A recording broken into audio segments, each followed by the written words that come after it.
In the shadows of history lies a truth the world was never meant to see. This is why did the Vatican fear the secrets of Atlantis, a revelation so shocking that powerful forces tried to bury it for centuries. What secrets were too dangerous, too sacred, or too powerful to survive? The evidence remained. The question is, are we ready to uncover what they tried to erase? For most, Atlantis is dismissed as myth, a tale first written by Plato around 360 BCE in his dialogues Timaeus and Critias. But behind the surface of allegory lies something darker. Plato did not describe Atlantis as a dream. He framed it as a recorded memory, a civilization destroyed 9,000 years before his time, passed down by Egyptian priests. If his dating holds, Atlantis predates Sumer, Egypt, and every known cradle of civilization. That alone shakes the accepted timeline of human history. But the real shock begins when we examine who carried this knowledge forward. The earliest known manuscript copies of Plato's dialogues survived not in Athens, but in medieval monasteries, guarded by the Church. Monks of the Middle Ages, copying ancient texts by candlelight, preserved Plato's words. Yet, curiously, large portions of Critias are missing. The dialogue ends abruptly, mid-sentence, as if silenced. Why? Did scribes merely lose the ending, or did someone remove it?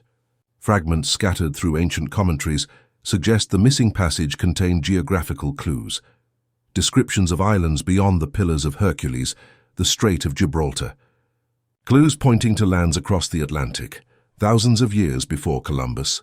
If true, this was not myth. It was suppressed history. The Vatican's libraries hold thousands of manuscripts never seen by the public.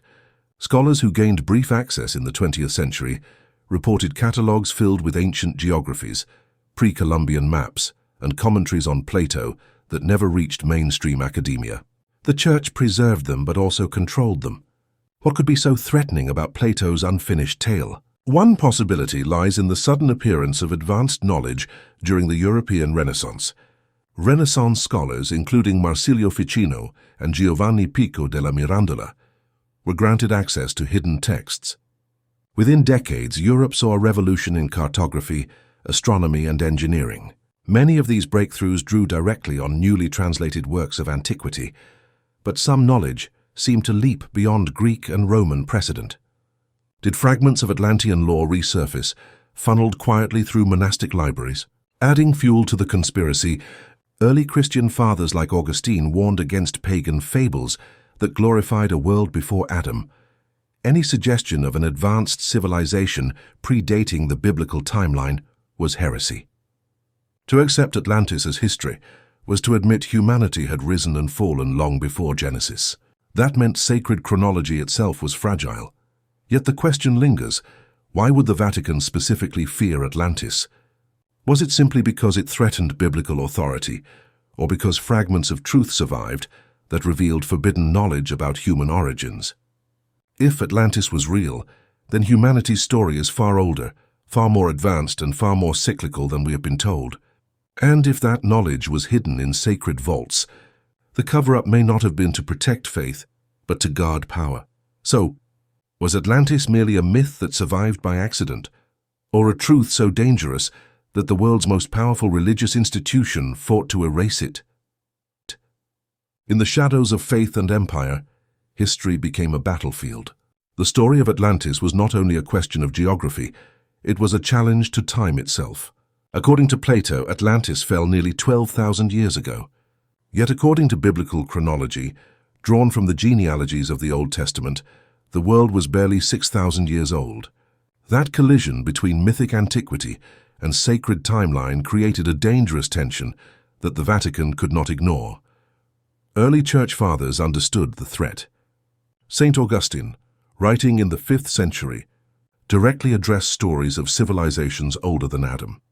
He dismissed them as pagan lies, warning Christians not to be seduced by tales that stretched history beyond Scripture. To accept Atlantis was not just to question one story, it was to destabilize the very architecture of Christian time. And yet, whispers of ancient ages persisted. Egyptian priests told Greek travelers of kings, reigning for thousands of years before the flood. Mesopotamian tablets, unearthed in the 19th century, spoke of dynasties lasting tens of thousands of years, echoing the same scale of time Plato attributed to Atlantis.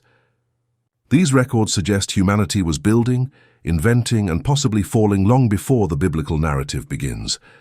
But what made Atlantis uniquely dangerous was not only its age, but its power. Plato described it as a vast empire of extraordinary wealth, technology, and naval supremacy. This was no primitive tribe lost to legend. It was a civilization that outmatched much of what came after. If Atlantis had existed, then progress was not linear. Humanity had once risen higher, then collapsed into ruin. That narrative directly opposed the Church's teaching of steady divine guidance, from Eden to Christ to salvation. The Vatican feared such implications. If civilizations had risen and fallen before the biblical flood, then divine history was not the sole guiding force. Human achievement, independent of revelation, could reach staggering heights. That was heresy in its most subtle form. The idea that man could rise without God. Evidence of suppressed knowledge begins to surface in medieval texts. Monastic libraries preserved not only Plato, but also fragments of lost histories, references to antediluvian kings, and cosmographies describing lands beyond known maps.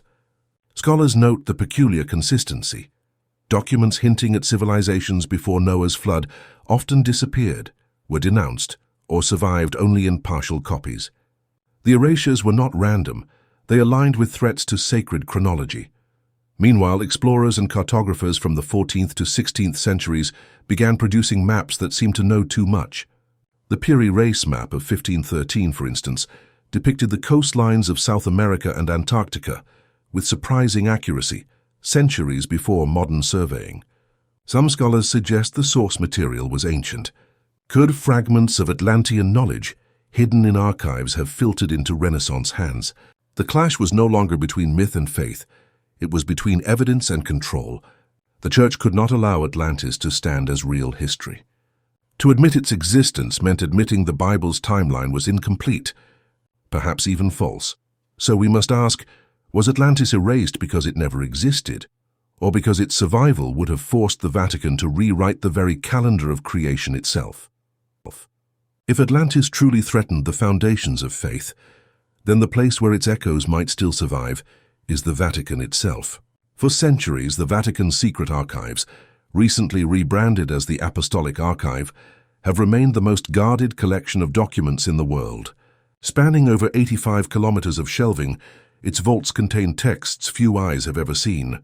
Among them are rumored to be maps, manuscripts, and chronicles that reference civilizations long before the accepted biblical timeline. Why would the Vatican preserve what it openly denounced? The answer lies in power. To destroy such manuscripts would erase the opportunity to study and control them. By keeping them locked away, the Church ensured that only select scholars and cardinals could access knowledge that might challenge doctrine. This paradox, preserving what it feared, has fueled conspiracy theories for centuries. One striking example comes from the Renaissance. Scholars like Cardinal Bessarion collected and translated Greek manuscripts, many brought from Constantinople after its fall in 1453. Some of these texts contained expanded commentaries on Plato. Later, accounts suggest that sections referring to lands beyond the ocean were quietly archived, rather than published. Did these fragments survive in the Vatican's vaults? Another layer emerges from missionary reports.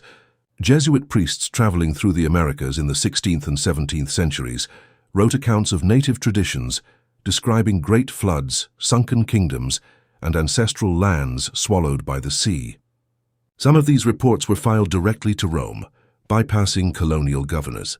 Many never reached print. The Church had reasons to silence parallels between Atlantis and indigenous histories. They blurred the line between pagan myth and biblical truth. In the 19th century, German scholar Athanasius Kircher published a striking map of Atlantis, claiming to base it on ancient Egyptian sources. His map, showing a large island in the Atlantic, was printed openly, but whispers claim Kircher had access to materials from the Vatican itself. If true, it suggests the archives contain documents far older than Kircher's time, pointing back to Egyptian records that survived in secrecy. Modern researchers pressing for access to these archives face strict barriers. Permission is limited, access is supervised, and whole categories of documents remain closed. The Church's official explanation is preservation and privacy. Yet critics argue the control is selective. Medieval commentaries on theology are available, but works involving ancient history, geography, and pre-Christian civilizations remain carefully restricted. This pattern raises a disturbing possibility. What if buried within those shelves are surviving accounts of Atlantis, passed through Egypt, copied by Greeks and preserved by monks? Not published, not shared, but hidden. If the archives do contain such records, then the Vatican has acted not as a guardian of faith alone, but as the gatekeeper of human history itself. The question becomes unavoidable. Is the Vatican protecting the faithful from dangerous myths, or protecting its authority by concealing truths that could rewrite our past? Every culture tells of a flood. From Mesopotamia's Epic of Gilgamesh to the Hebrew story of Noah, from Hindu traditions of Manu to the legends of the Maya and Aztec, vast waters destroying an earlier world appear again and again. Scholars call this the flood myth cycle. But what if these were not myths at all? What if they were fragmented memories of a single catastrophe, the destruction of Atlantis? Plato's account describes Atlantis swallowed in a single day and night of misfortune by the sea. This resonates uncomfortably with geological evidence. At the end of the last ice age, around 12,000 years ago, sea levels rose dramatically as glaciers melted. Entire coastlines vanished beneath the ocean. Archaeologists have found submerged ruins off the coasts of India, Japan, and the Mediterranean, hinting that once thriving settlements now lie underwater. If we connect these findings, a new picture emerges. The flood myths may not be moral allegories, but eyewitness records of a global cataclysm that erased an advanced civilization. For the Church, this posed a problem. The biblical flood of Noah was meant to be unique, divinely ordained and final. To admit other great floods, or worse, to admit that human civilization collapsed before Noah, was to undermine the singular authority of Scripture. The Vatican's fear deepened when explorers returned from the New World. Indigenous peoples from Central and South America told stories of drowned cities, white-bearded strangers who came from across the sea, and ancestors who survived a great deluge. These echoes paralleled Plato's narrative too closely to ignore. If these stories were true, they meant Atlantis was not confined to Greek imagination. It was part of a global memory. Scientific discoveries only made the parallels sharper. In the 20th century, researchers uncovered evidence of the Younger Dryas impact event, a sudden cooling of Earth around 10,800 BCE, possibly triggered by comet fragments striking the ice sheets of North America. This event would have unleashed massive floods, fires, and extinctions. The timing aligns almost perfectly with Plato's date for Atlantis's destruction. For the Vatican, such evidence created a dangerous crossroads. Either the Church accepted that multiple civilizations could have existed and been destroyed long before the biblical flood, or it doubled down on silence and suppression. History suggests the latter. Missionary reports connecting indigenous floods to Atlantis were filed away. Theological texts warning against pagan deluges were repeated in pulpits. Meanwhile, evidence that could connect geological reality to Plato's account was marginalized. But here lies the mini-shock. If flood myths across the world describe the same event, then Atlantis is not just a local legend. It is the missing chapter in a shared human story. And if the Vatican knew this and suppressed it, it was not guarding faith, but actively rewriting the origins of civilization itself. The question now is sharper than ever. Did the Vatican fear Atlantis because it contradicted Noah, or because it revealed that humanity had risen, fallen and survived a cataclysm long before the Church's version of history even began? In every investigation of Atlantis, maps surface as silent witnesses. Long before satellites traced the Earth's coastlines, some maps showed knowledge that should have been impossible. The most infamous of these is the Piri race map of 1513. Drawn by an Ottoman admiral, it depicts the coast of South America with startling accuracy, and even includes what appears to be the outline of Antarctica, centuries before its official discovery. Scholars argue that the map was based on far older sources, perhaps copies of copies reaching back to antiquity. But where did those originals come from? Here lies the Vatican's shadow. For centuries, monasteries across Europe collected manuscripts and charts from conquered lands, fallen empires, and distant travelers. Crusaders returned from the East carrying texts. Explorers sent copies of maps to Rome for ecclesiastical approval. By the Renaissance, the Vatican had become the silent archive of global knowledge. If fragments of Atlantean geography survived, through Egyptian scrolls, Phoenician sailors, or Greek compilers, they would have been absorbed into this collection. One of the strangest hints comes from Christopher Columbus himself. Before sailing west in 1492, he studied maps in Lisbon and allegedly consulted documents connected to the Vatican. His son, Ferdinand Columbus, later wrote that his father believed ancient records described lands far across the ocean.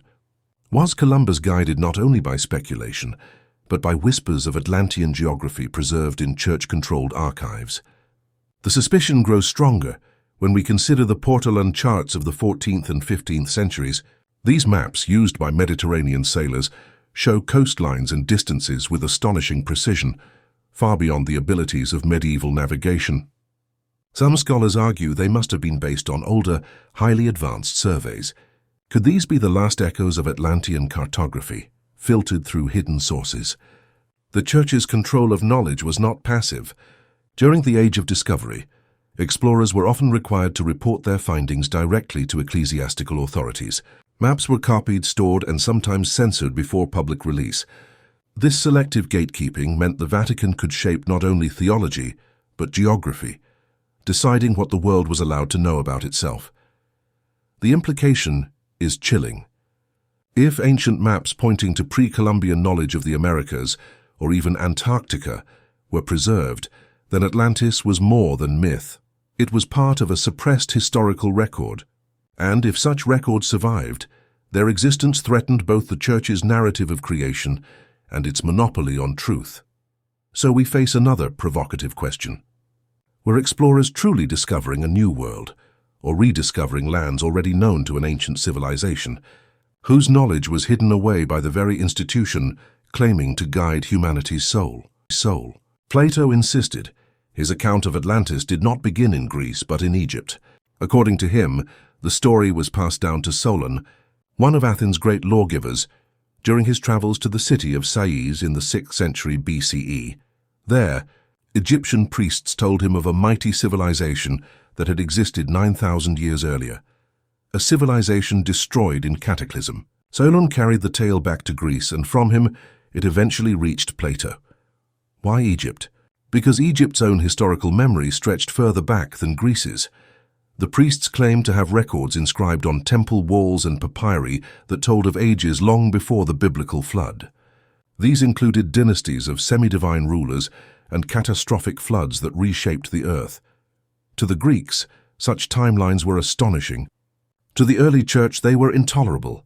When Christianity spread through the Roman Empire, it absorbed Egypt into its orbit.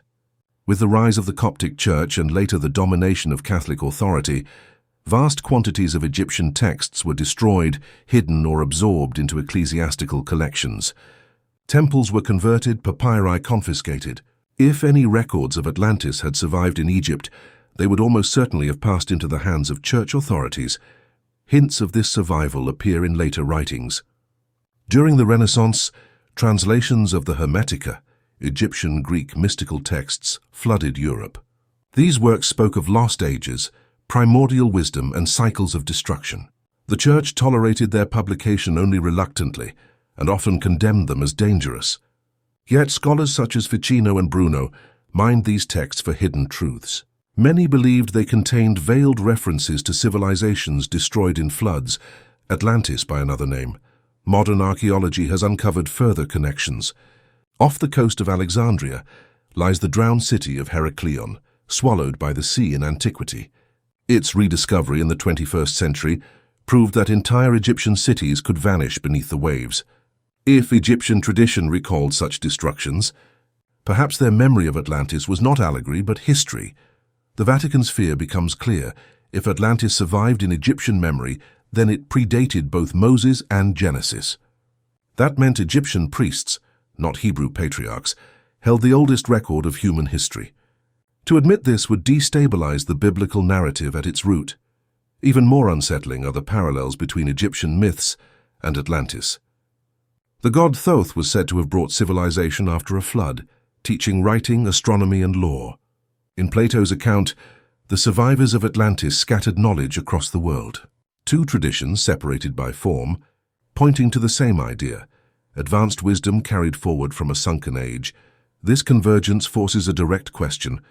Did the Vatican fear Atlantis because it was fiction, or because Egyptian memory preserved the inconvenient truth that humanity's deepest origins lay outside the Bible's framework? Atlantis was never just a legend, it was a theological threat.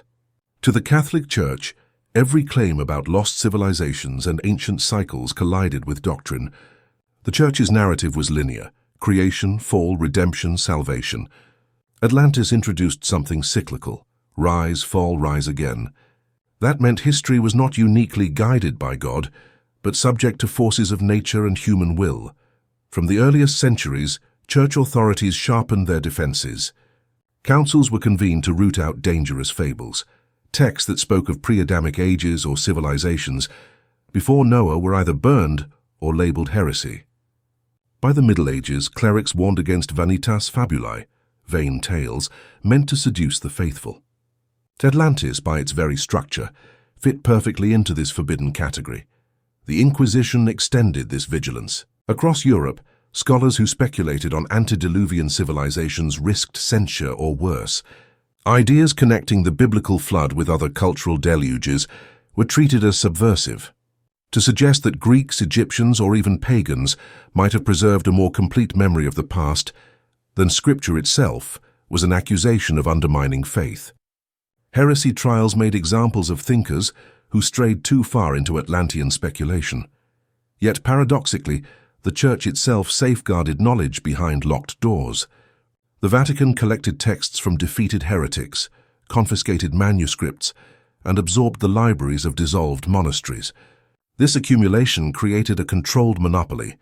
Outside Atlantis was heresy. Inside it was catalogued. During the Renaissance, when humanist scholars revisited ancient sources, tension erupted again. Thinkers like Giordano Bruno argued for infinite worlds, cycles of civilizations, and wisdom inherited from forgotten ages. His execution in 1600, though tied to multiple charges, underscored the Church's fear of ideas that shattered biblical history. Bruno never mentioned Atlantis explicitly, but his concept of recurring human greatness echoed it too closely. The suppression extended into education. Universities under Catholic oversight emphasized Aristotle and Scripture, minimizing Plato's more radical dialogues. Timaeus and Critias survived, but their status was quietly diminished. Students studied Atlantis as allegory, never as possible history. The frame of interpretation was policed with care. By silencing Atlantis, the Church maintained two shields at once. It preserved the authority of the Bible and defended its monopoly on interpreting the past. But each act of censorship hinted at anxiety. For why suppress a myth unless it touched too close to something real? Here lies the mini-shock. Atlantis was never erased because it was unbelievable. It was targeted because it was too believable, too consistent with global flood traditions, too threatening to a sacred chronology the Church could not afford to abandon. So the question sharpens further. Did the guardians of doctrine destroy Atlantis as heresy, or did they guard fragments of its memory, keeping the keys to a forbidden history only for themselves? Despite centuries of censorship, the Renaissance cracked open the vault of forgotten knowledge. As Constantinople fell in 1453, scholars fled west with manuscripts long hidden in Byzantine libraries. Among them were expanded commentaries on Plato, fragments of Egyptian lore, and geographical texts hinting at lands beyond the known world. Suddenly, Europe stood face to face with material that echoed the forbidden memory of Atlantis. Florence became the center of this revival. Under the patronage of Cosimo de' Medici, Marsilio Ficino translated Plato into Latin for the first time in over a millennium. The Timaeus and the Critias, the very dialogues describing Atlantis, circulated once again among Europe's intellectual elite.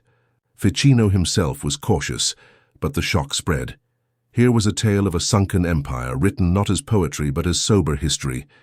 Within decades, new patterns emerged. Renaissance cartographers began producing maps that seemed almost anachronistic.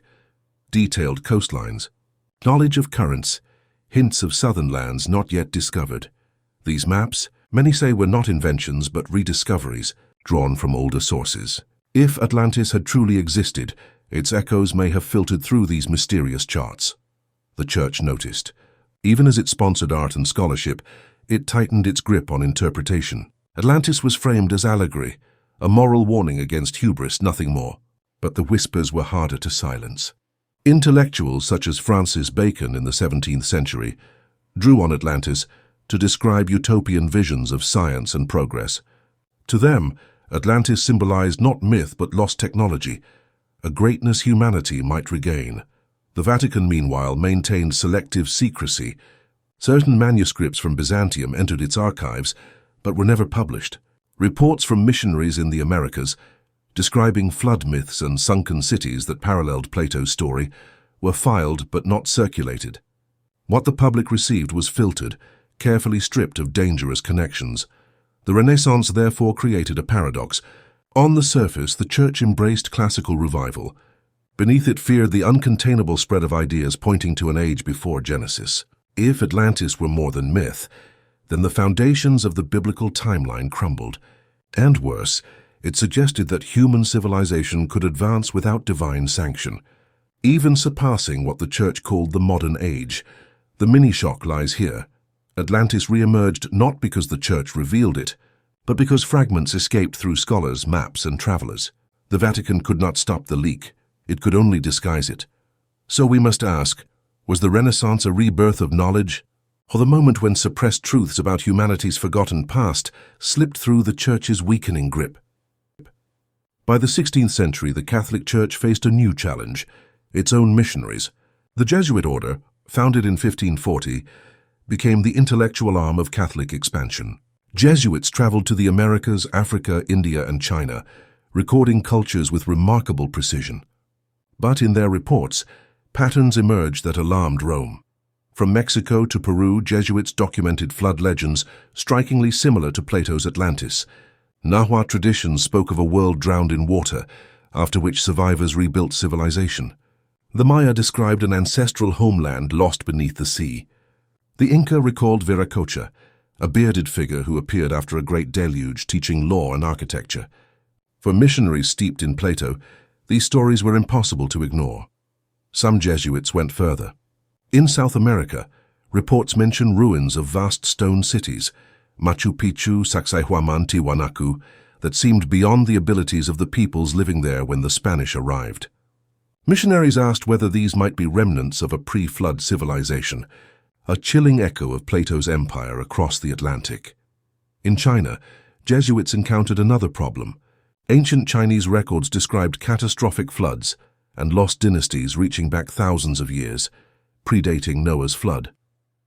The Jesuits carefully relayed these records to Rome, where theologians struggled to reconcile them with biblical chronology. Too many civilizations, too many floods. The uniqueness of Genesis dissolved with every new report. Instead of publishing these findings widely, the Vatican acted with caution. Selected details appeared in missionary letters, framed as curiosities or allegories. But the full manuscripts, detailed ethnographies, cosmologies, and oral traditions were stored in Rome. There, they joined the ever-growing pile of materials linking Atlantis to global memory. Yet the tension was inescapable. The Jesuits were scientists as well as priests, mapping the stars, charting coasts, and studying languages. Some openly hinted that human history was older and broader than the Church allowed. Their work laid the groundwork for later European scholars to connect Atlantis with global prehistory. Here is the mini-shock. The very order, created to defend Catholicism, may have preserved the most dangerous evidence against it. Jesuit archives became pipelines of knowledge, bringing stories of drowned worlds from every corner of the globe back to Rome. So we arrive at a disturbing question. Did the Jesuits unknowingly confirm Atlantis, not as myth, but as humanity's shared memory of a world lost? And did the Vatican suppress their reports to keep that truth buried? By the 18th and 19th centuries, the Enlightenment and early science cracked open doors the Vatican had kept sealed. Naturalists, geologists, and antiquarians began uncovering evidence that the Earth and humanity were far older than biblical chronology allowed. Each discovery pulled Atlantis back from the realm of myth into the arena of possible history. Geology delivered the first blow. James Hutton's theory of deep time and Charles Lyell's principles of geology revealed that Earth's landscapes were shaped over millions of years. Catastrophic floods, earthquakes, and volcanic upheavals were no longer divine anomalies but recurring natural events. Suddenly, the idea that a great civilization could be destroyed by cataclysm seemed scientifically plausible. Then came archaeology. In Mesopotamia, excavations uncovered the Epic of Gilgamesh, with its flood narrative eerily echoing both Genesis and Plato. In Egypt, temples and monuments showed levels of sophistication, suggesting a heritage older than expected. In the Americas, explorers marveled at colossal stone cities abandoned long before Europeans arrived. Everywhere, ruins spoke of lost ages. Meanwhile, scholars began revisiting Plato with new eyes. German philologists in the 19th century argued that his dates, 9,000 years before Solon, were not mere allegory, but literal. If correct, Atlantis fell around 11,600 BCE, precisely at the end of the last ice age. Geological records confirmed this was a period of violent climate shifts, rising seas, and mass extinctions. Science and Plato were aligning. The shock deepened with maps. The Piri Reis chart resurfaced, examined now by modern historians. How could a 16th century admiral draw Antarctica without modern instruments? Hypotheses multiplied. Perhaps ancient seafarers surveyed the world in an age now forgotten. If so, they matched the seafaring Atlanteans Plato described. For the Vatican, these developments were dangerous. No longer could Atlantis be dismissed as pagan fantasy. It now intersected with geology, archaeology, and anthropology. Yet, instead of embracing the possibility, the Church doubled down. Biblical literalists reaffirmed Genesis. Catholic historians framed Atlantis as allegory for sin and divine punishment. The archives remained sealed. But here lies the mini-shock. Modern science did not bury Atlantis, it revived it. Every new discovery of submerged ruins, flood layers, and anomalous maps made the legend harder to suppress. The Church faced a dilemma: admit its history was incomplete, or continue guarding a narrative increasingly at odds with evidence. So the question grows sharper. As science exposed the scars of a real cataclysm, was the Vatican forced into silence because Atlantis was no longer myth at all, but the missing key to humanity's forgotten past? At the heart of the Atlantis debate lies a cataclysmic event. The Younger Dryas, a sudden cooling period that began around 10,800 BCE and ended about 1,200 years later. For decades, scientists debated its cause, but mounting evidence suggests it may have been triggered by fragments of a comet striking the North American ice sheets. The impact would have unleashed megafloods, wildfires, and a rapid climate shift, conditions eerily similar to Plato's description of Atlantis's destruction. In a single day and night of misfortune, geologists point to a black layer of sediment found across multiple continents, rich in nanodiamonds and microspherules, traces consistent with an extraterrestrial impact. At the same time, archaeological sites such as Göbekli Tepe in Turkey show signs of sudden cultural shifts at precisely this period. Humanity did not vanish, but civilizations may have been shattered and reset. For mainstream science, these findings represent the beginning of agriculture and the rise of new societies. But for those looking through Plato's lens, they may also represent the end of a far older, more advanced culture, Atlantis. The Vatican's discomfort with this timeline is understandable. If Atlantis perished in the Younger Dryas, then human civilization predates Genesis by millennia. Worse, it suggests human beings had built monumental structures, practiced astronomy, and perhaps even mastered seafaring at a time when the Bible claims humanity was barely emerging from Eden. Hints of this connection emerge in suppressed texts. Some Renaissance scholars, translating Arabic and Syriac sources, wrote of antediluvian civilizations destroyed by fire and water. Missionary reports from the Americas described flood traditions tied to stars, comets, and celestial warnings. All of these echoed the idea of cosmic catastrophe, Atlantis by another name. Many of these documents found their way into the Vatican's archives, where they remain sealed. Modern research strengthens the parallels. Computer models of the Younger Dryas impact align with global flood myths, rising seas, massive displacements, and sudden extinctions. Plato's timeline matches too closely to be ignored. Yet official church teaching still frames Atlantis as moral allegory, not literal history. Here lies the mini-shock. The Younger Dryas event may be the smoking gun for Atlantis. Not a myth, but a geological reality. A real catastrophe that left humanity scrambling to rebuild. If the Vatican holds records connecting this event to Plato's account, then it is sitting on evidence that human civilization is older, more advanced, and more fragile than Scripture admits. So the question becomes unavoidable. Did the Vatican suppress Atlantis not only to defend theology, but to hide the fact that humanity's greatest fall was written in the stars, beyond the reach of divine control? If Atlantis was real, its traces should lie beneath the oceans. For centuries, this idea was dismissed as fantasy. But in the last 100 years, divers and sonar surveys have uncovered ruins on the seafloor that force the question back into history. Off the coast of Japan, the Yonaguni Monument lies submerged in the East China Sea. Massive stone terraces and steps suggest deliberate construction, though mainstream archaeologists argue over whether they are natural formations. Yet their alignment and scale hint at a lost culture dating back at least 10,000 years, precisely when Plato placed Atlantis' fall.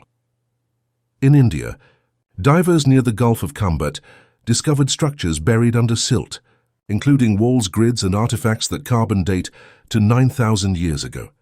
If confirmed, these ruins predate the Indus Valley civilization by millennia. Once again, we see evidence of advanced societies drowned as seas rose at the end of the Ice Age. The Mediterranean offers further puzzles. Off the coast of Malta lie massive megalithic temples, some submerged, others above water. Their construction suggests knowledge of astronomy and engineering far earlier than accepted timelines. Scholars have quietly admitted these sites could belong to a forgotten chapter of history. And then there are the legends of the Caribbean. Fishermen around Bimini in the Bahamas long spoke of stone roads under the sea. In the 1960s, divers discovered a series of massive stone blocks known as the Bimini Road. Debate rages, natural formation, or the foundation of an ancient port. The discovery came eerily close to the very region where Plato described Atlantis. For the Vatican, such discoveries present a threat not easily explained away. The Church has long promoted a history anchored in biblical chronology. Submerged ruins suggest a far older story, one of human civilizations rising and falling long before Genesis. Reports of such finds often remain fragmented, dismissed, or ridiculed in mainstream academia. A dismissal, some argue, reflects pressure from institutions that fear rewriting history. Whispers persist that private expeditions have uncovered more than is admitted. Sonar scans of the Atlantic seafloor reveal anomalies resembling city grids and pyramidal shapes. Independent researchers claim access to certain underwater sites has been restricted by governments. If fragments of Atlantis survive, their revelation would change everything. Theology, archaeology, and humanity's place in time. Here is the mini-shock.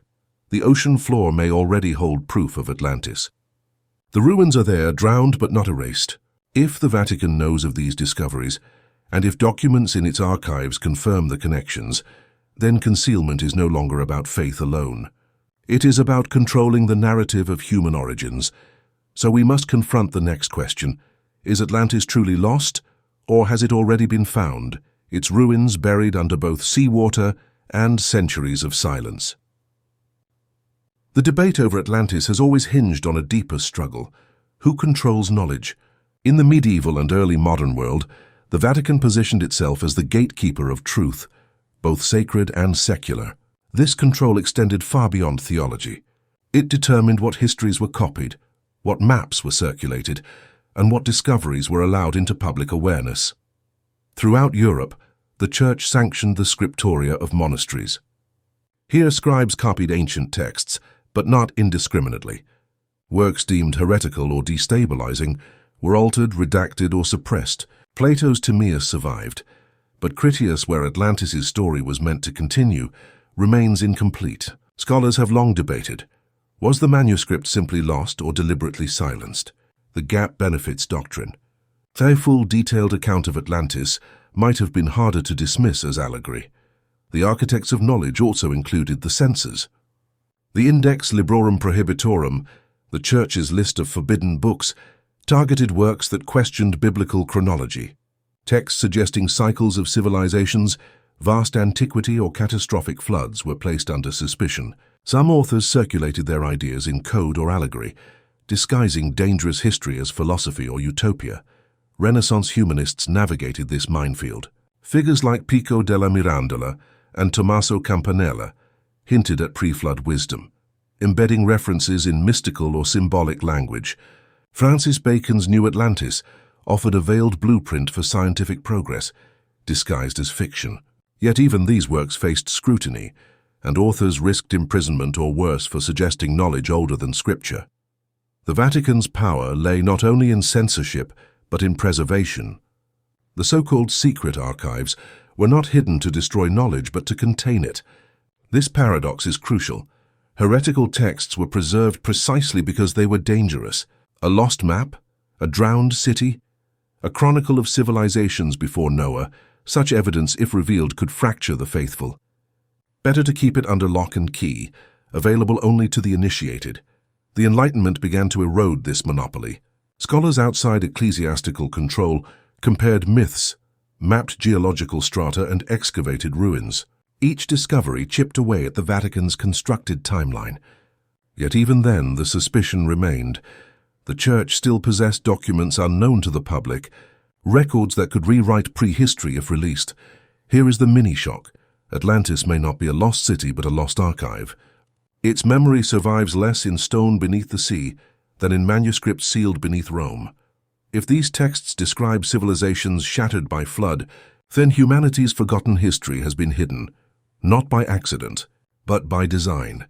So the central question intensifies: are the true architects of Atlantis's disappearance the waves of the ocean or the walls of the Vatican? Atlantis was more than a drowned city.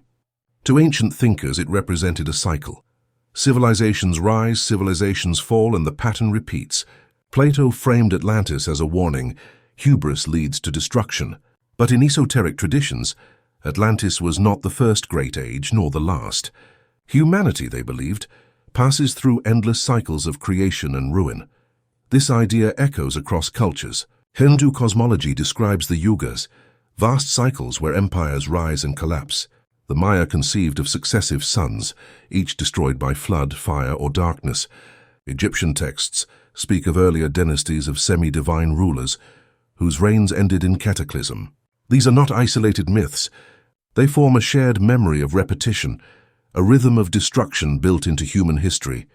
For the Vatican, such ideas were perilous. Christianity taught a singular narrative: one creation, one fall, one redemption, one judgment. Cyclical history undermined this linear structure. If civilizations had flourished before Adam, if they had fallen before Noah, then salvation was not unique. It was only one chapter in a far older story. During the Renaissance, fragments of this forbidden philosophy resurfaced. The Corpus Hermeticum, translated under Medici patronage, spoke of lost ages and recurring wisdom. Giordano Bruno expanded on it, arguing for infinite worlds and eternal cycles. To the Church, these were not harmless speculations, but assaults on the uniqueness of Christ's narrative. Bruno was executed, his ideas silenced, yet the suspicion remained. He was hinting at truths buried in ancient records. Even within Christian mysticism, whispers of cycles survived. Certain Gnostic texts, hidden for centuries and rediscovered in the 20th century at Nag Hammadi, spoke of repeated creations and hidden knowledge passed through chosen initiates. One such text, the Apocalypse of Adam, describes earlier worlds destroyed by water and fire. These parallels with Atlantis were too close to ignore. Modern geology and archaeology reinforce the possibility. Ice ages, meteor impacts, volcanic winters all reveal Earth itself as a stage of recurring catastrophe. Civilizations rise in interludes of calm, only to be broken by forces larger than themselves. Plato's tale becomes not allegory, but case study. Atlantis was simply one cycle's casualty. Here lies the mini-shock. If the Church suppressed Atlantis, it may have been less about one city and more about what it symbolized. A cyclical universe, indifferent to divine chronology. A cosmos where civilizations rise and fall not by God's design, but by natural law. So the haunting question remains, did the Vatican bury Atlantis because it was a myth, or because it revealed the ultimate heresy? That history itself is not sacred and linear, but cyclical and endlessly repeatable. When Europe crossed the Atlantic, it did more than expand empires. It collided with civilizations whose myths and ruins carried eerie echoes of Atlantis. For the conquistadors, these parallels were dangerous. For the Vatican, they were catastrophic. In Mexico, the Aztecs told of Aztlan, a homeland across the waters lost in antiquity.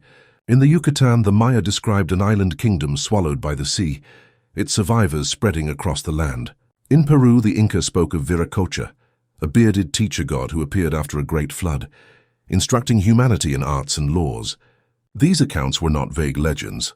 They were structured histories of drowned lands and rebirths. Spanish missionaries dutifully recorded these tales. Jesuit and Franciscan chroniclers compiled volumes of indigenous traditions, many of which closely paralleled Plato's Atlantis. But the Church faced a dilemma. To preserve them as history meant admitting that pagan cultures carried memories of events outside Scripture. To destroy them meant erasing a living connection to humanity's shared past. The result was selective survival. Some reports were published, carefully framed as primitive myths or satanic distortions. Others were sent directly to Rome, vanishing into the Vatican's archives. Entire libraries of indigenous codices, like those of the Maya, were burned under ecclesiastical orders, declared dangerous to faith.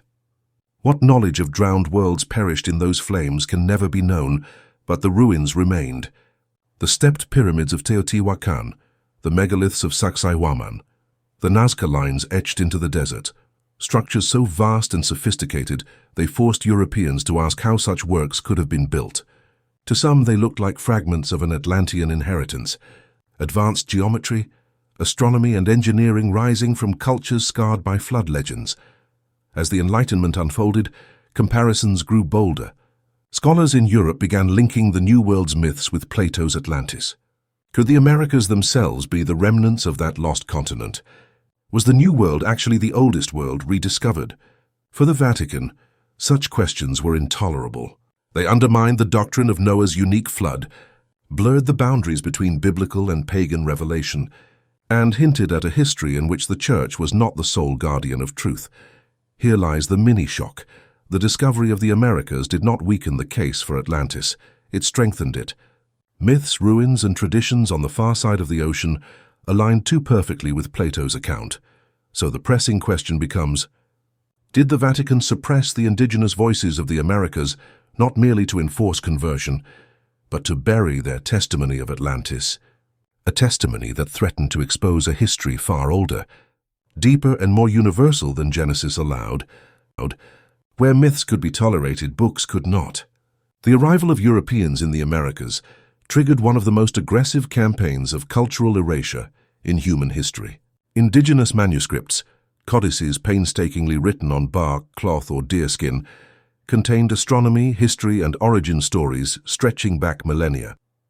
Many of these spoke of great floods, sunken homelands, and cycles of civilizations. To missionaries, these were not records but heresies. In 1562, Bishop Diego de Landa ordered the burning of Maya codices in Yucatan. He wrote, "We found a large number of books, but as they contained nothing in which were not to be seen superstition and lies of the devil, we burned them all." With those flames, centuries of memory disappeared. What knowledge of drowned continents, lost empires, or ancient catastrophes perished that day cannot be recovered. Yet fragments survived. 4 Maya codices slipped through destruction, preserved in secret until rediscovered centuries later. They describe floods, star movements, and cycles of destruction, echoes of Plato's Atlantis. In Peru, Spanish priests documented oral histories of cities swallowed by water, storing their reports in church archives.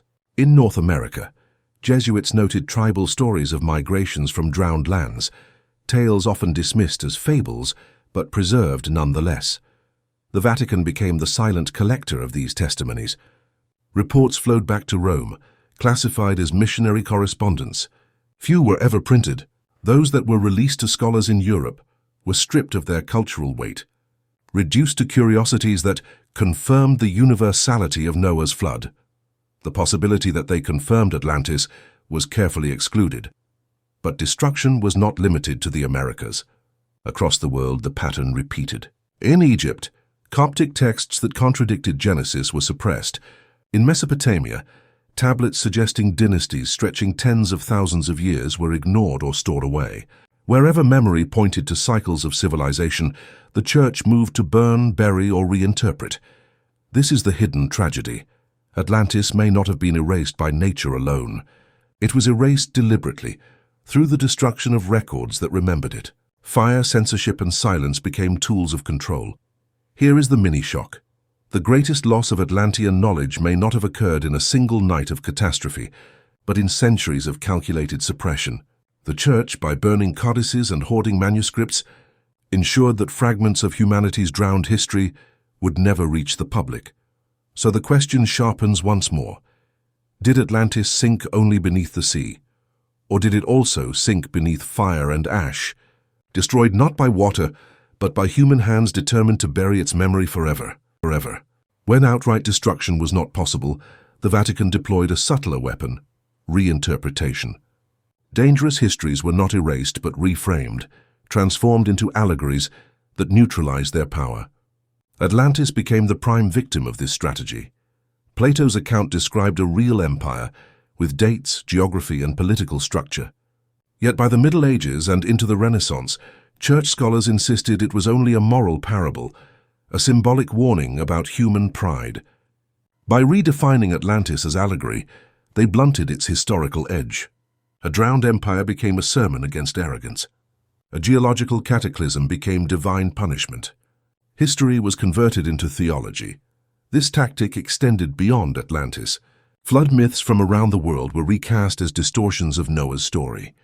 Indigenous legends became echoes of biblical truth. Egyptian and Mesopotamian timelines, which stretched tens of thousands of years, were dismissed as exaggerations or errors. By allegorizing them, the Church stripped them of their historical authority while keeping their moral lessons intact. Even the Renaissance revival of Plato was carefully policed. Translators like Ficino were encouraged to emphasize Atlantis as metaphor rather than literal memory. In sermons and theological treatises, Atlantis was used as a symbol of corruption, not as evidence of a pre-biblical civilization. The allegory shield became a convenient filter. Nothing needed to be destroyed, only reinterpreted until it lost its threat.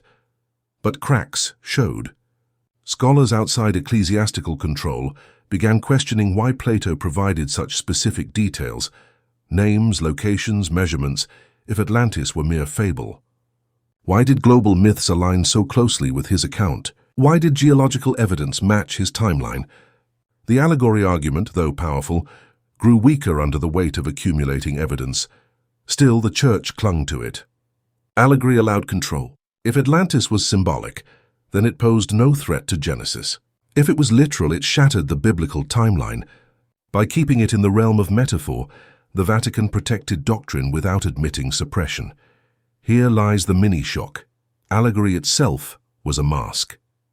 Behind the veil of moral lesson lay fragments of a history too dangerous to acknowledge. Atlantis was not silenced by denial, but by reinterpretation, hidden in plain sight, reduced to symbol so it would never be treated as fact. So we must ask, was Atlantis truly a parable of pride? Or was allegory the Vatican's final defense, a cloak to keep the world from recognizing the drowned civilization described not as myth, but as memory? By the 19th and 20th centuries, science had begun to free itself from ecclesiastical control. Archaeology, geology, and anthropology expanded beyond biblical frameworks. Yet even here, the specter of Atlantis produced unease. Mainstream scholars often dismissed it outright, branding it pseudoscience. But why such hostility, when so many myths and ruins pointed to lost civilizations? The answer may lie in the lingering shadow of Vatican influence. When Darwin published On the Origin of Species in 1859, the Church attacked him for undermining Scripture. But Atlantis was an even more dangerous rival, because it suggested not just natural evolution, but cultural evolution far older than Genesis allowed. A literal Atlantis meant humans had built advanced civilizations long before biblical time began. To avoid this implication, science quietly aligned with theology. It drew a line between respectable prehistory and forbidden myths. Academies and universities often excluded serious discussion of Atlantis, not on evidence but on reputation. Scholars who pursued the subject risked ridicule, their work labeled fringe or mystical. This intellectual quarantine functioned much like the Vatican's allegory tactic. Atlantis was not disproven, only discredited. Its study became taboo, yet anomalies piled up. Underwater ruins in India, Japan, and the Mediterranean. Maps showing knowledge predating European exploration. Flood strata dating to 12,000 years ago. Each echoed Plato's account, but each was filed away as coincidence. Science, like the church before it, built walls to contain the threat. The Vatican benefited from this skepticism.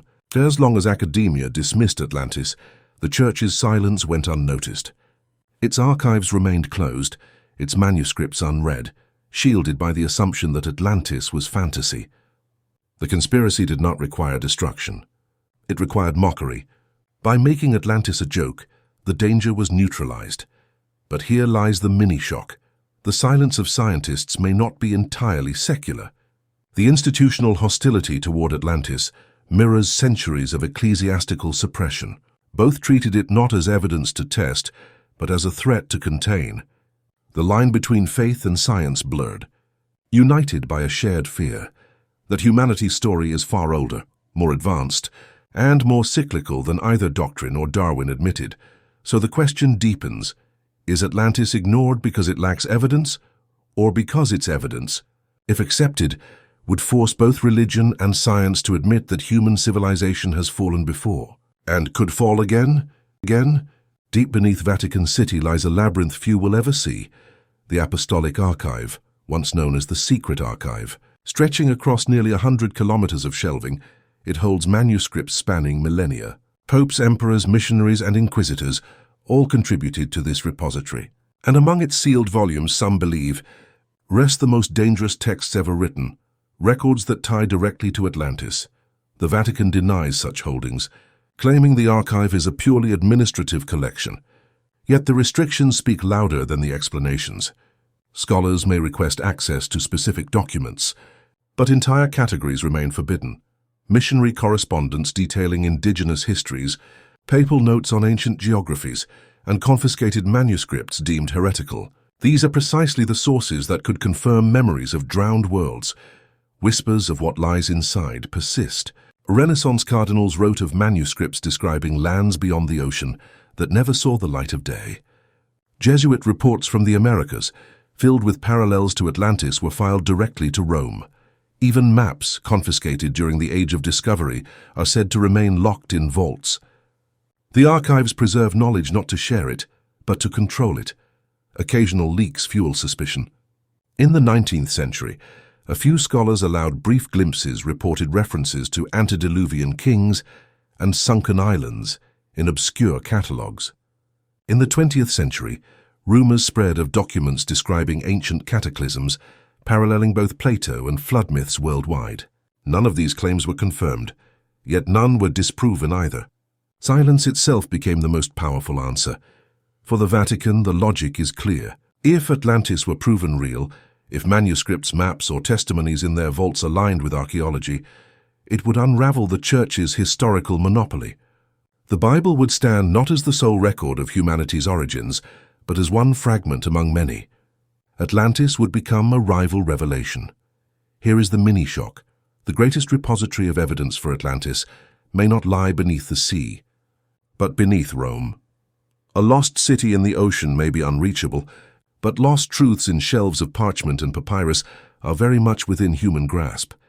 If only the locks were opened. So the question grows sharper still. Does the Vatican guard its archives to protect faith, or to bury the possibility that humanity has lived and lost, an entire cycle of civilization before our own? By the dawn of the 20th century, Atlantis had become a battlefield of ideas. On one side stood mystics, occultists, and speculative writers who seized on the legend as proof of hidden wisdom. On the other stood academics who dismissed it as fantasy. Lost between these extremes was the possibility that fragments of truth lay buried in both myth and memory. The Vatican benefited from this polarization. By allowing Atlantis to be ridiculed in universities and sensationalized in popular culture, the middle ground, the search for sober historical evidence, collapsed. The Church could remain silent, its archives untouched, while the debate drowned in noise. Writers like Helena Blavatsky and Edgar Cayce spoke of Atlantis as the cradle of forgotten technologies, crystal power, flying machines, psychic abilities. Their claims lacked evidence, but captivated millions. Atlantis became less a historical question than a mystical symbol. For scholars, this made serious study impossible. To mention Atlantis was to risk association with the occult. At the same time, archaeology was uncovering ruins that hinted at deeper truths. The discovery of Troy, once dismissed as pure myth, proved that ancient epics could preserve real history. Excavations in Mesopotamia confirmed the flood story in the Epic of Gilgamesh. But whenever Atlantis was raised in these contexts, mainstream scholars recoiled. It was safer to study myth when it did not touch Plato's drowned empire. The Vatican's role in this silence was subtle but effective. Missionary records remained unpublished. Access to certain sections of the archives was denied. Biblical teaching held its line. There was one creation, one flood, one salvation. Anything else, Atlantis, antediluvian kings, cyclical destructions, was branded as fable. The Church did not need to refute Atlantis. It only needed to ensure the subject remained discredited. This was the age of denial, a century where myths and science circled closer together, but the weight of ridicule kept Atlantis off the table. The irony is sharp. Just as geology and archaeology made Plato's timeline more plausible, institutional barriers, academic pride on one side, ecclesiastical silence on the other, kept the discussion frozen. Here lies the mini-shock. Denial itself became the weapon. Not destruction, not reinterpretation, but collective refusal. Atlantis was not defeated by evidence against it. It was buried under a wall of scorn, ensuring that any serious attempt to study it collapsed before it began. So the question becomes urgent. Was this denial a natural skepticism, or was it carefully cultivated, a strategy by which the Vatican and its allies allowed Atlantis to be drowned in ridicule, ensuring its truth would remain unseen? After the Second World War, the ground beneath history shifted. The devastation of modern civilization made ancient collapse newly relevant. If entire cities could vanish in days beneath bombs, was it so unthinkable that whole civilizations could vanish beneath oceans? Atlantis re-emerged in a world now haunted by its own fragility. The Cold War added fuel. Competing superpowers invested in archaeology, oceanography, and anthropology, not just for science but for prestige. Expeditions mapped the seafloor with sonar, uncovering vast ridges and plateaus in the Atlantic. Some researchers speculated these could be remnants of drowned lands. Official reports avoided the word Atlantis, yet the implication lingered. At the same time, decolonization opened doors to indigenous voices long silenced. Scholars began recording myths directly from elders and storytellers in Africa, the Americas, and Oceania. Again and again, the same pattern appeared. Great floods, sunken homelands, survivors rebuilding after catastrophe. Anthropologists framed these as mythological archetypes, but the repetition across continents raised uncomfortable questions. The Vatican watched silently as new disciplines encroached on its protected ground. Radiocarbon dating pushed human history back thousands of years. Underwater archaeology uncovered ruins in India and the Mediterranean that seemed older than accepted chronologies. Satellite imagery revealed forgotten cities beneath jungles and deserts. The flood myths, once dismissed as allegory, now looked increasingly like fractured memories of real events. Yet official church teaching barely shifted. Atlantis remained myth, useful as moral symbolism, irrelevant to doctrine. But beneath the surface, the stakes were rising.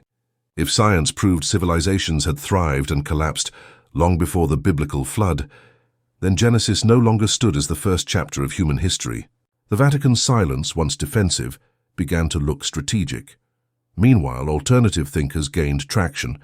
Books like Ignatius Donnelly's Atlantis, The Antediluvian World, 1882, found new audiences linking global myths, ancient ruins, and geological upheavals. By the mid-20th century, writers like Charles Hapgood proposed Earth crust displacement as the cause of Atlantis's destruction, a theory reportedly studied by the US military. These ideas blurred the line between science and speculation, forcing mainstream institutions to react, often with outright dismissal. Here lies the mini-shock. Post-war discoveries and indigenous testimonies could have reopened the case for Atlantis as genuine history. Instead, they were channeled into either fringe speculation or academic silence. Between these extremes, the Vatican's archives remained untouched, their contents shielded by the noise of competing narratives. So the question grows heavier. Was the post-war world on the brink of rediscovering Atlantis, only to be diverted again by institutions that found denial more useful than revelation? By the late 20th century, technology began to pierce the ocean's secrecy. Satellites mapped coastlines with unprecedented precision, while sonar scans revealed structures on the seabed that no one had charted before. Suddenly, the ocean was no longer an abyss beyond human reach.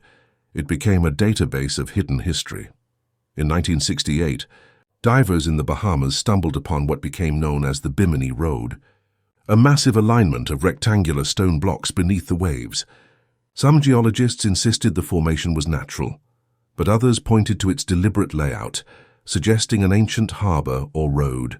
The discovery matched eerily with Edgar Cayce's prediction, made decades earlier, that evidence of Atlantis would appear near Bimini in that very year. For the Church, such coincidences blurred the line between prophecy, science, and suppressed history.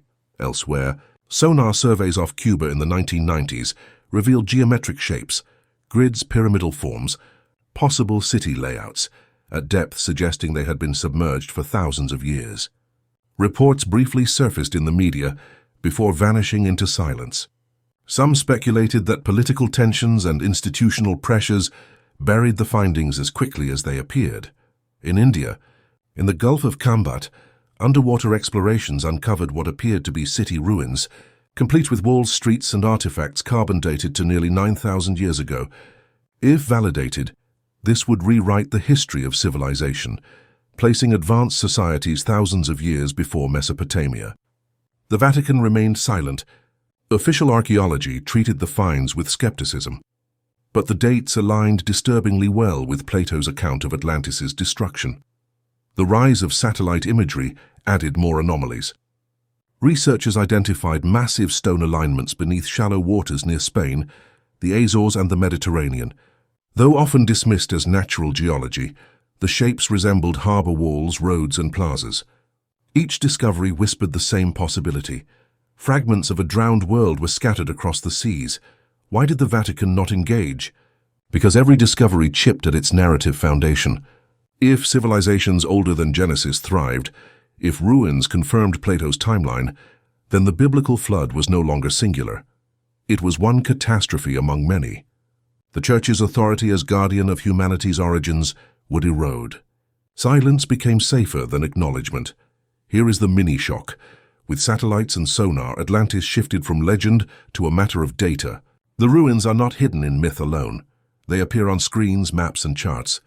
Yet mainstream institutions downplay them, and the Vatican maintains its silence. So the critical question emerges. Are we glimpsing the scattered bones of Atlantis on our instruments today?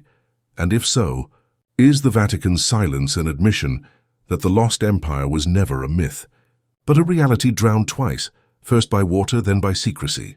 Part 23. The gatekeepers of modern knowledge in the 21st century.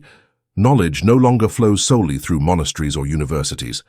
It flows through digital archives, government agencies, and research institutions. Yet the pattern that haunted Atlantis for centuries persists. Information is gathered, filtered, and released selectively. The Vatican is no longer the only gatekeeper. Now it is joined by states, corporations, and academic elites. Oceanographic surveys run by governments and militaries frequently detect anomalies on the seafloor. Some are quietly released as curiosities. Others disappear into classified files. National security often provides the justification. A site suggesting lost ruins may be declared sensitive, concealed under the same veil as submarine routes or undersea cables. The result is the same as centuries past. Knowledge withheld. Academia plays its role as well. Universities enforce reputational boundaries.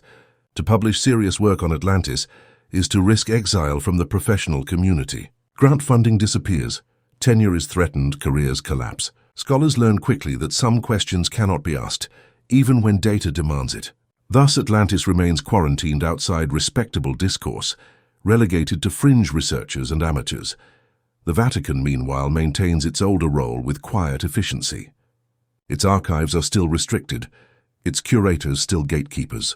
Requests for missionary reports on pre-Columbian flood myths or papal correspondence on Renaissance maps are denied. Entire sections remain sealed, labeled too fragile or too sensitive. The justification never changes: preservation, order, propriety. The effect never changes either: control. But modernity introduced a new threat the Vatican cannot control: the Internet. Independent researchers now share sonar scans, satellite images, and indigenous testimonies globally outside the reach of censors.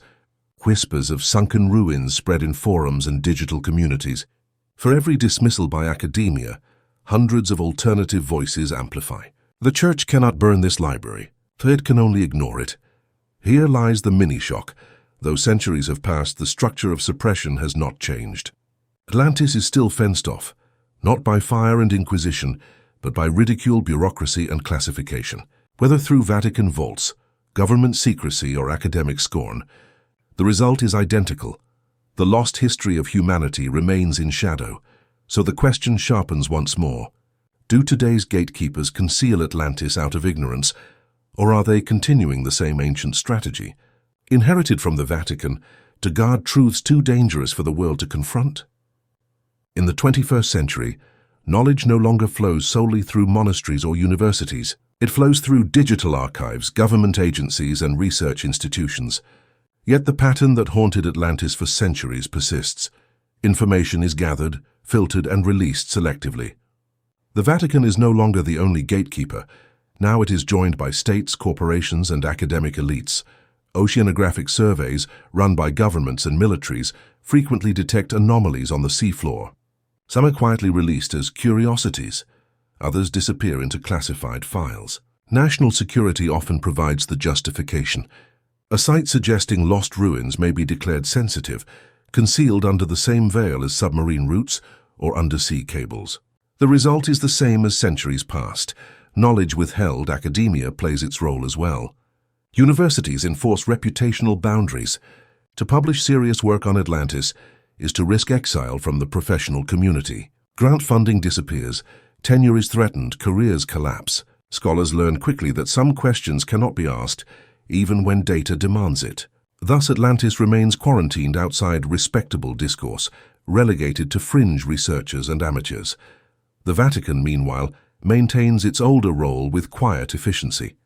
Its archives are still restricted, its curators still gatekeepers. Requests for missionary reports on pre-Columbian flood myths or papal correspondence on Renaissance maps are denied. Entire sections remain sealed, labeled too fragile or too sensitive. The justification never changes: preservation, order, propriety. The effect never changes either: control. But modernity introduced a new threat the Vatican cannot control: the Internet. Independent researchers now share sonar scans, satellite images, and indigenous testimonies globally outside the reach of censors. Whispers of sunken ruins spread in forums and digital communities. For every dismissal by academia, hundreds of alternative voices amplify. The Church cannot burn this library. It can only ignore it. Here lies the mini-shock. Though centuries have passed, the structure of suppression has not changed. Atlantis is still fenced off, not by fire and inquisition, but by ridicule, bureaucracy, and classification. Whether through Vatican vaults, government secrecy, or academic scorn, the result is identical. The lost history of humanity remains in shadow. So the question sharpens once more. Do today's gatekeepers conceal Atlantis out of ignorance, or are they continuing the same ancient strategy, inherited from the Vatican, to guard truths too dangerous for the world to confront? Atlantis is not only a question of history, it is a question of belief. For centuries, the Vatican understood that controlling narratives meant controlling minds. If humanity accepted a single timeline, a single flood, a single divine revelation, then authority remained unchallenged. To admit Atlantis would fracture that unity. It would create doubt, and doubt is the crack through which control escapes. The same mechanism operates today. The ridicule surrounding Atlantis is not accidental, it is a tool. By branding the subject pseudoscience or myth, institutions erect a psychological barrier stronger than any locked archive. Most researchers will not touch Atlantis, not because of lack of evidence, but because of fear of ridicule. A prison of perception prevents inquiry. This strategy mirrors the Church's oldest tactic: allegorize, dismiss, and shame. Where fire once destroyed codices, mockery now destroys reputations. Where inquisitors silenced heretics, peer review silences dissenters. The framework of suppression has evolved, but the architecture of control is unchanged. Psychology itself reveals the stakes. Human beings build identity on continuity. If Atlantis existed, it proves civilization is not continuous but fragile, cyclical, and temporary. It means humanity has fallen before and can fall again. This truth destabilizes faith not only in religion, but in progress, technology, and modern security. The Vatican feared this psychological collapse. Modern institutions fear it still. Here lies the mini-shock. The greatest weapon against Atlantis is not censorship, but conditioning. People dismiss it before they even investigate. The legend has been reshaped into ridicule, ensuring that even when ruins, maps, and myths align, the default response is laughter, not curiosity. That reflex is the true prison. So the question becomes piercing. Is Atlantis hidden beneath the ocean, or is it hidden within the human mind, buried under centuries of conditioning, designed to keep us from seeing what is in front of us? Atlantis threatens not only theology, but technology. Plato described a civilization of immense naval power, advanced engineering, and mastery of resources. If even fragments of this account are true, then humanity once achieved a level of progress that rivals or surpasses our own. This possibility is more destabilizing than any myth of gods. It implies that technology is not a steady march forward, but a fragile inheritance that can be lost. Consider the ruins scattered across the globe. Megaliths at Baalbek, with stones weighing over 800 tons, remain unexplained by conventional engineering. The precision of the Great Pyramid's alignment to cardinal directions exceeds modern construction tolerances. The city of Tiwanaku in Bolivia exhibits stonework so fine it seems machined. These anomalies are usually studied in isolation, but through the lens of Atlantis, they may be remnants of a wider, older tradition, an advanced knowledge passed down from a drowned world. The Vatican understood the danger. If Atlantis had technology beyond what Genesis allowed, then human greatness was not a divine gift, but a rediscovered inheritance. Knowledge came not only from God's revelation, but from human achievement, an achievement capable of collapse. Theologians feared that this vision would weaken dependence on divine authority and elevate man as his own creator. Modern institutions echo this fear. Mainstream archaeology downplays anomalies as coincidence or exaggeration. Advanced prehistoric technology is dismissed as impossible, even when physical evidence suggests otherwise. To admit that humanity has lost entire toolkits of knowledge would dismantle the myth of linear progress on which modern confidence rests. Yet whispers of this lost science remain.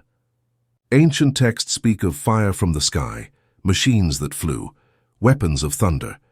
Myths from India's Mahabharata to the Hopi traditions of North America describe technologies of destructive power, often linked to great floods or divine punishment.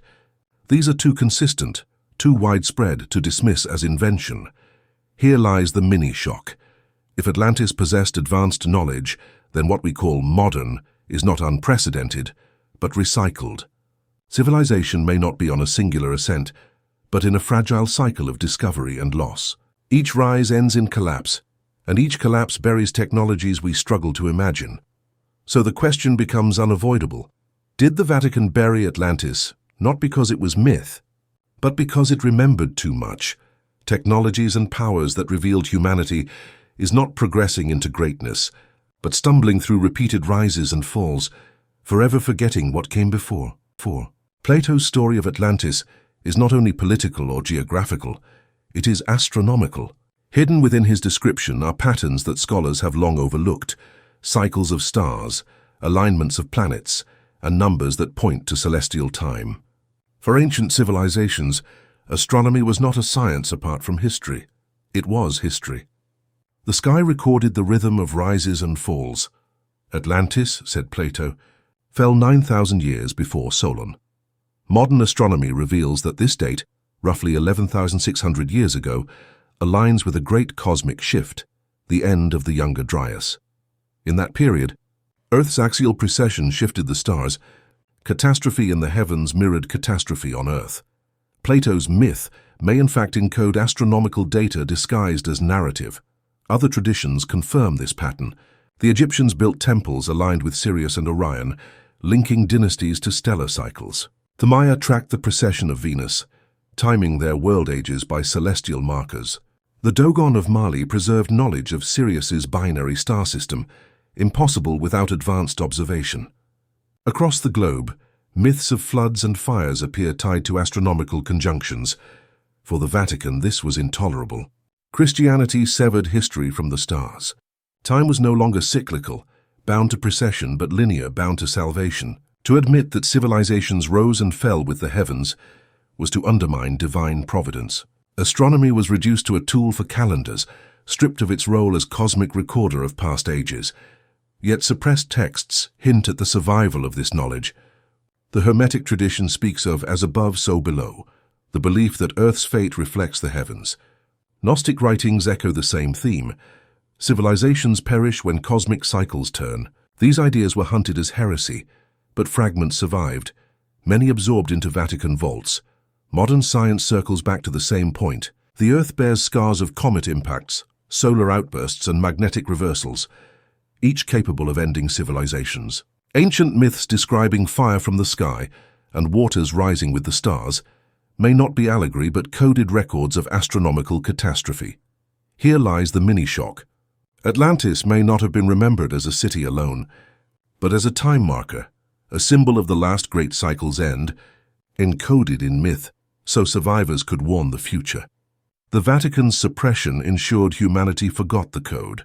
So the haunting question emerges, did the Church bury Atlantis not merely to guard theology, but to erase humanity's memory of the stars, of the cycles that warn us when our own age might end? And Atlantis is never just about the past. At its core, it is a warning about the future. Plato did not describe Atlantis merely as history. He described it as pattern. Civilizations rise to glory, grow arrogant, and collapse in sudden catastrophe. If the cycle is real, then our modern world is not exempt. Geology shows the Earth is unstable. Supervolcanoes, asteroid strikes, solar flares, pole shifts all remain possible.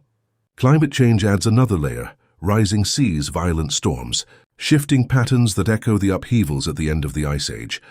What Plato wrote of Atlantis, an empire drowned in a single day and night of misfortune, is not impossible. It is a scenario science itself warns against. The Vatican understood this danger.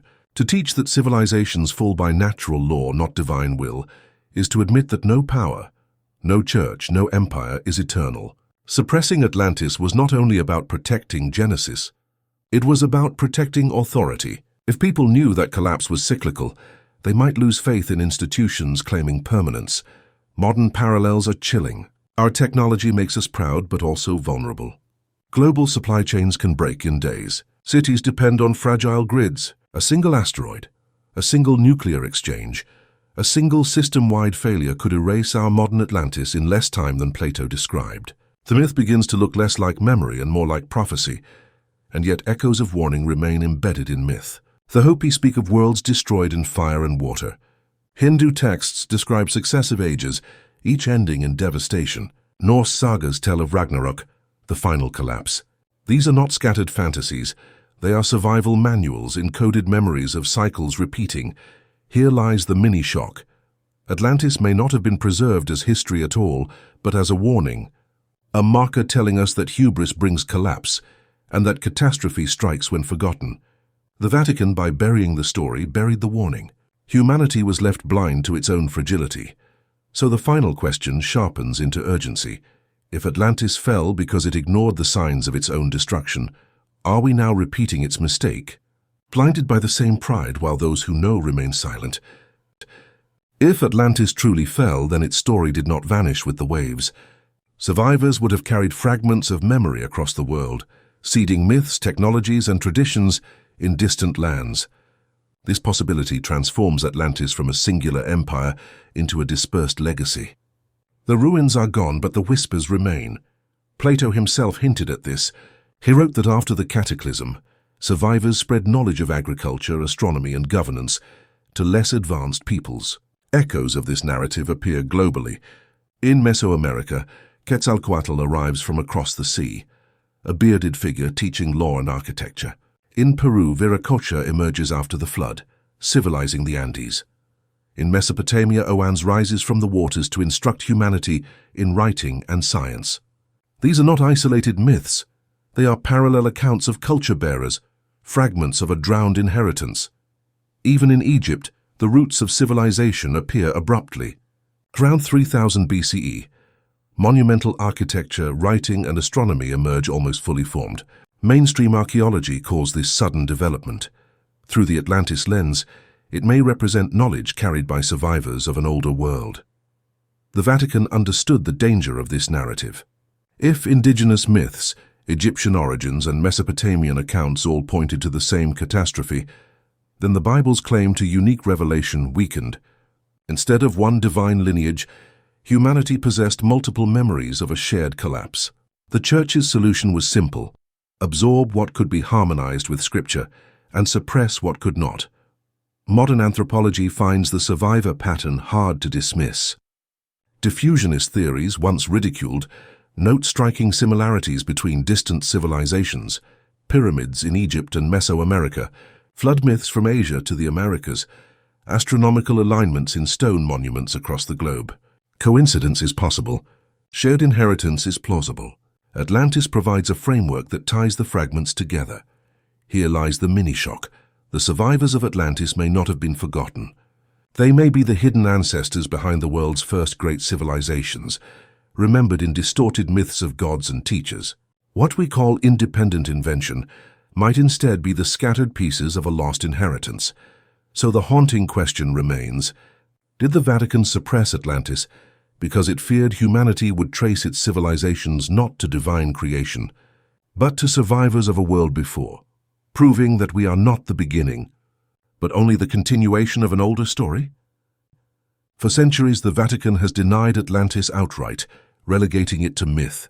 Yet within its silence are cracks that suggest something closer to acknowledgement. The very act of preservation betrays awareness. Why guard texts, maps, and testimonies if they are nothing but fables? Why lock them in the apostolic archive, accessible only to the highest scholars under strict supervision? Whispers from those who glimpsed the vaults fuel suspicion. In the 17th century, travelers hinted at manuscripts describing islands swallowed by the sea. In the 19th century, researchers noted references in catalogues to antediluvian histories. More recently, Vatican scholars have admitted quietly that some of Plato's dialogues survive in older, less edited forms inside the archives. None of this proves Atlantis directly, but all of it suggests the Church considered the legend too dangerous to discard. There are also the actions of omission. Missionary reports from the Americas that paralleled Atlantis were never published. Maps confiscated from explorers disappeared into Vatican shelves. Even papal speeches occasionally betray unease, references to cycles of civilizations, warnings that pride brings ruin, all echoing Plato more than Genesis. These slips, though rare, suggest that beneath the public denial lies private recognition. The paradox becomes clear. The Vatican could never declare Atlantis real without collapsing the biblical timeline. But it could not destroy the evidence either, for knowledge, even dangerous knowledge, was too valuable. So it preserved, controlled, and silenced. In this sense, the Vatican has already admitted Atlantis, not in words but in action. Its secrecy is its confession. Here lies the mini-shock. Denial itself has been the mask. The Vatican's centuries of silence are less about disbelief and more about management, containing truths that could destabilize both theology and secular order. Atlantis is not myth to them. It is a forbidden reality. locked behind walls of parchment and stone. So the final question of this thread emerges: has the Vatican's greatest secret always been that Atlantis did exist, and that they have known it all along? Atlantis is more than a lost city. It is the fracture line where memory, myth, and power collide. For millennia, whispers of a drowned world have haunted civilizations. Plato wrote it as history. Priests preserved it as prophecy. Indigenous peoples carried it as memory. Science now frames it as possibility. And yet, through every age, one institution has stood guard against its recognition: the Vatican. The pattern is undeniable. Manuscripts vanish into archives. Codices burn in plazas. Maps are confiscated. Missionary testimonies are silenced. Scholars are ridiculed. Each step is less about disproving Atlantis than about containing it. What cannot be destroyed must be hidden. What cannot be hidden must be mocked.